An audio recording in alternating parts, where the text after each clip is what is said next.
Hi, y'all. Welcome back to the Business Hyve Podcast. I'm your host, Jess, here to spark actionable strategies and real breakthroughs that unleash your business potential. Today, we're talking about something a little different. I'm going to give you some marriage advice. I know that sounds crazy because I am not married, I have never been married. Just hear me out, okay? Because marketing is a lot like dating and lead nurturing. Oh, darling, that's like the engagement and the marriage part. If you're struggling with getting leads and keeping customers engaged or converting those leads into loyal buyers, chances are you're treating your business relationships more like speed dating than actual long term commitment. And today, I'm going to break down how building a business is like building this strong, lasting relationship with your customers, minus the messy divorce, of course. Let's get into it.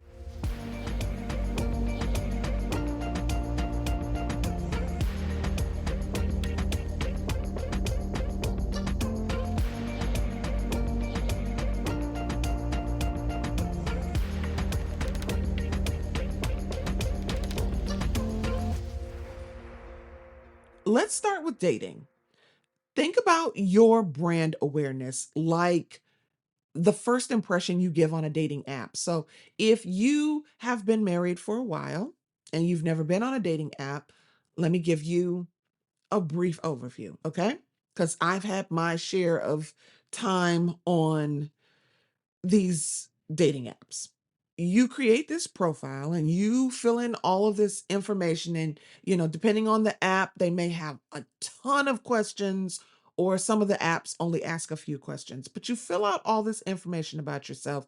You upload a picture of yourself, and then you get to scrolling. Okay. It's all based on first impression. You're scrolling through, and you may not even see the person's name, what they like, what they don't like, where they live, or anything like that. The very first thing you're going to see is that person's face. And you need to make a decision whether this is somebody that you want to click on. Because under normal circumstances, depending on your purpose, you want to look and see more, you want more information about this person.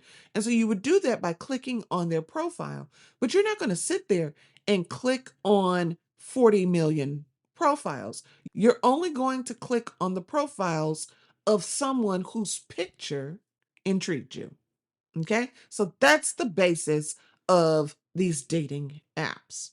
Now, in business, as with these dating apps, you have a limited amount of time to capture attention. And the goal is to get someone to stop scrolling and say, huh, interesting. I like that. I want to learn more. So, what are the things that are going to stop people from scrolling? The first thing in dating is your profile, but in business, it's your brand positioning. Just like you wouldn't post a blurry, outdated photo, maybe some people would, but you should not be posting a blurry, outdated photo on your dating profile. You shouldn't have a weak message or an unclear offer in your marketing. Your audience needs to immediately know who you are, what you do, and why they should care. Also, your first message, the first message that you send the person on the dating app, or for you, your lead magnet, which is their first introduction into what you offer. You can't just slide into somebody's DMs with a hey.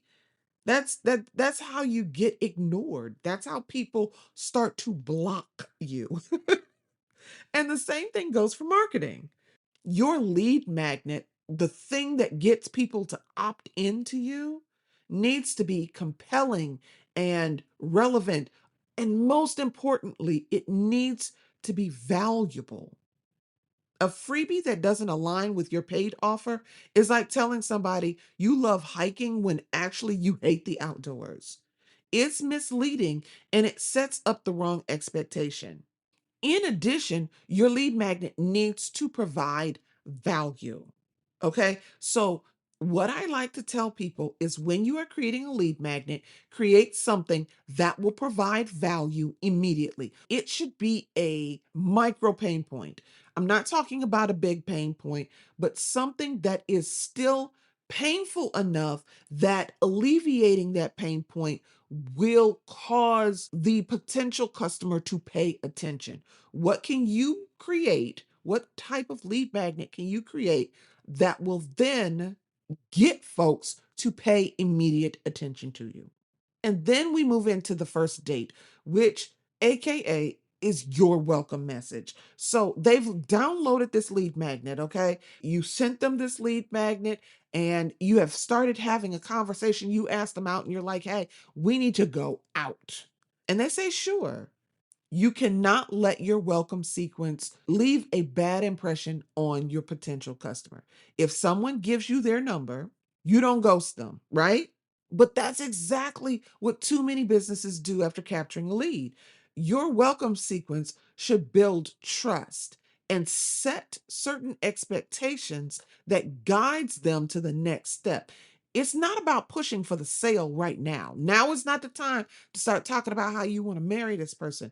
Right now, you just want to warm them up. You want to get to know them. You want them to get to know you, all the great parts of you, all the wonderfulness that you have to bring to the table.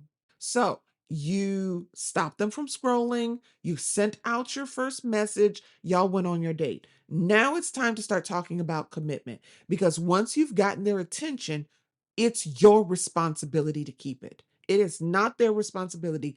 That's going to be on you. So, first off, consistency is key, AKA your content strategy. Relationships fall apart when people get comfortable and stop putting in any effort whatsoever. And the same thing happens when businesses stop nurturing their audience. If you only show up when you want something, for example, sales and launches is the only time they hear from you, your audience is going to feel used. They're going to see it. You have to be showing up consistently with value, even when you're not selling, even when you don't have a launch prepared, even when you don't have a new product to start pushing. And the little things matter. I'm talking about micro conversions. Grand gestures are great. Okay. Yes, that's wonderful. Let's go on a couple's trip to Punta Cana. Wonderful. Beautiful. But for me and for many people, it's the small, consistent actions that keep a relationship strong. Micro conversions, like getting a prospect to click a link or reply to an email or engage with a post or watch a video, these are signs of interest. You want to pay attention to these and nurture them because these are indicators on how far from conversion the potential customer actually is. But in addition, you need to know how to handle conflict. And by this, I'm talking about your objections and your complaints.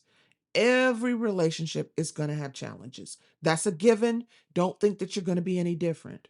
But how you handle them makes all the difference.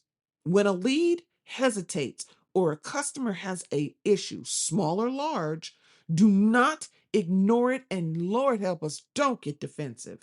Address their concerns, validate their feelings, provide solutions immediately, not later on. Don't make people wait. Don't drag out the issue. Trust is built in these very moments. And once you've built that type of trust, you can move into the proposal, which for you would be the sale. When the time is right, you need to ask for the commitment. If you've done everything right up to this point, the sale should feel like a natural next step. Of course, this is what we're going to do next. It should not feel like a pressure filled moment where you're like, okay, look, you need to buy from me. No, no.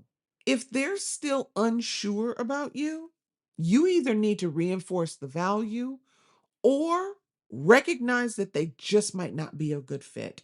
And that's okay. It is okay to let a sale go if you find out they are not the right fit, because I guarantee you, Over everything, the last type of customer or client that you want is one that is working with you and you can't help them.